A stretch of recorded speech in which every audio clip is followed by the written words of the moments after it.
శివకుమార్, అస్మా తస్లీమా అనే ముగ్గురికి 91 సిఆర్పిసి కింద కొంత సమాచారాన్ని అందజేయవలసిందిగా ఒక కేసుకు సంబంధించినటువంటి నోటీస్ ఉన్నది తీసుకోవాలని చెప్తే కాంగ్రెస్ పార్టీ లీగల్ అడ్వైజర్గా, లీగల్ కౌన్సిల్గా, స్పోక్స్ పర్సన్గా నేను వాళ్ళ తరపున నోటీసుని తీసుకోవటం జరిగింది. ఈ నోటీస్కి సరైనటువంటి సమాధానాన్ని మేము ఇవ్వటానికి 15 రోజుల గడువు కోరటం జరిగింది. ఈ 15 రోజుల గడువు కూడా వాళ్ళు కంప్లైంట్ కాపీని ఫర్నిష్ చేయడానికి subject to furnishing of complaint copy అని క్లియర్గా చెప్పడం జరిగింది. కంప్లైంట్ కాపీలో మనకి పూర్తి సమాచారం తెలుస్తుంది తప్పితే కేవలం వాళ్ళు ఇచ్చినటువంటి ఎఫ్ఐఆర్ నోటీస్తోనూ మాకు తెలియదు కాబట్టి అది చూసిన తర్వాత పూర్తిగా రెస్పాండ్ అవుతాం. ఏదేమైనప్పటికీ కూడా కాంగ్రెస్ పార్టీ ఎప్పుడు తప్పు చేయదు. కాంగ్రెస్ పార్టీ బీజేపీ లెక్క కులాల మధ్య, మతాల మధ్య చిచ్చుపెట్టి కానీ లేకుంటే వాటిని అగ్గికి ఆజ్యం పోసి కానీ ఓట్లని దండుకోవాలని చూడదు. మొన్న మోడీ గారు సంపదనంతా దోచుకుంటున్నట్లు కానీ, నిన్న వాయినాడ్ కాన్స్టిట్యున్సీకి సంబంధించి రాహుల్ గాంధీ గారు ఒక రామ మందిరం ప్లేస్లో ఇంకొకటి చేస్తానని చెప్పేసి అన్నటువంటి సందర్భంగా అటువంటిది ఎప్పుడు కూడా కాంగ్రెస్ పార్టీ చేయదు. కాబట్టి ఏమాత్రము ఎవరిని ఇబ్బంది పెట్టకుండా మేము ఇమీడియట్గా ఇన్వెస్టిగేటింగ్ ఆఫీసర్కి మేము సహకరిస్తూ నోటీస్ తీసుకోవడం జరిగింది. దానికి సరైనటువంటి సమాధానాన్ని మా పార్టీ పెద్దలను అడిగి మన్నే సతీష్ యొక్క సూచన మేరకు వాస్తవాలను తెలుసుకున్న తర్వాత ఒక లీగల్ యాంగిల్లో మేము సబ్మిట్ చేస్తాము. ఏదేమైనప్పటికీ కూడా పబ్లిక్ యొక్క అటెన్షన్ని డైవర్ట్ చేయడానికి చేస్తున్నటువంటి ప్రయత్నంలోని భాగంగానే వాళ్ళు ఈరోజు ఈ నోటీస్ సర్వ్ చేసిందని చెప్పేసి మేము భావిస్తున్నాము.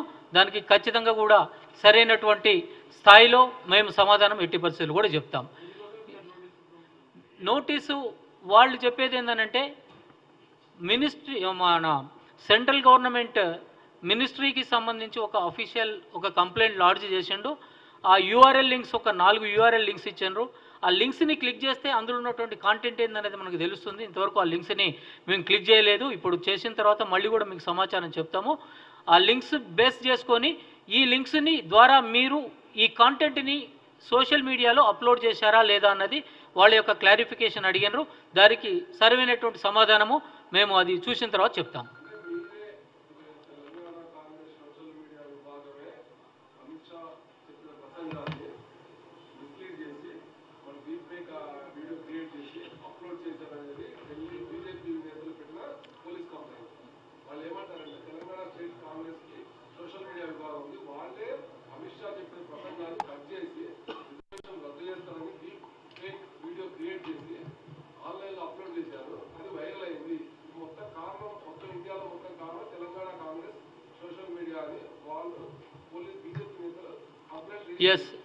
ఎస్ అందుకనే దాన్ని అభియోగం అనేది ఏమైనా చేయొచ్చు.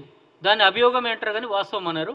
దానికి సంబంధించి అది ఎట్లొచ్చింది, ఏ విధంగా వచ్చింది అన్నది మేము ఖచ్చితంగా కూడా అన్నిటిని పరిశీలించిన తర్వాత వాళ్ళు ఇంతవరకు కంప్లైంట్ కాపీ ఫర్నిష్ చేయలేదు కాబట్టి అది ఇచ్చిన తర్వాత ఖచ్చితంగా కూడా సమాధానం చెప్తాం. ఓకే, ఇప్పుడు ఎనీ డౌట్స్?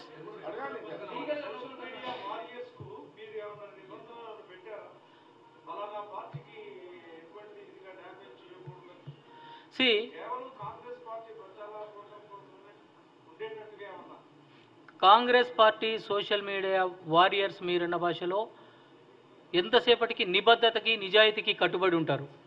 అది బేసిక్ మా వాళ్ళకు ఉన్నటువంటి క్వాలిఫికేషన్. కాబట్టి ఎట్టి పరిస్థితుల్లో కూడా తప్పు చేయరు. ఏది గతంలో టీఆర్ఎస్ ప్రభుత్వం లెక్క వార్ రూమ్ల మీద దాడి చేయదు, సోషల్ మీడియా మీద రూమ్ల మీద దాడి చేయరు. కాబట్టి వాళ్ళు ఎట్టి పరిస్థితుల్లో కూడా తప్పు అనేది చేయరు. మా పార్టీ ప్రచారాన్ని ప్రజాస్వామ్యయుతంగా చేసుకునే విధంగా వాళ్ళకు ఉన్నటువంటి హక్కును వినియోగించుకుంటారు.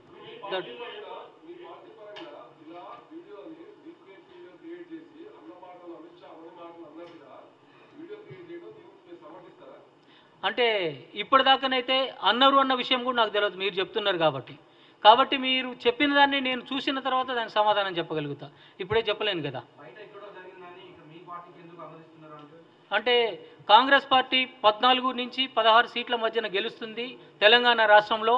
దీన్ని డిస్టర్బ్ చేయాలి, ఓట్ల పర్సెంటేజ్ తగ్గియాలి, మతాల మధ్యన బ్యారియర్ తీసుకురావాలి, కాంగ్రెస్ పార్టీకి ఓట్లు పడకుండా చేయాలి, కాంగ్రెస్ పార్టీ ప్రవేశపెట్టినటువంటి పథకాలన్నీ నిర్వీర్యమయ్యే విధంగా ఒక తప్పుడు సంకేతాన్ని పంపాలని చెప్పేసి పబ్లిక్ అటెన్షన్ని డైవర్ట్ చేయడానికి చేస్తున్న ప్రయత్నంలోని భాగం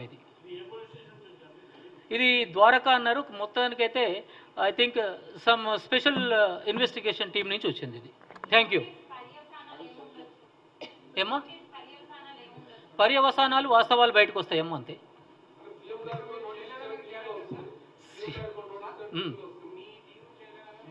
100%. ముఖ్యమంత్రి గారు పెద్ద మనిషి ఇప్పుడు రాష్ట్రానికి, ఆయన మీద వస్తే కొంచెం రంజుకుంటుందని చెప్పేసి అబద్ధ ప్రచారాలు చేస్తున్నానని నేను భావిస్తున్నా.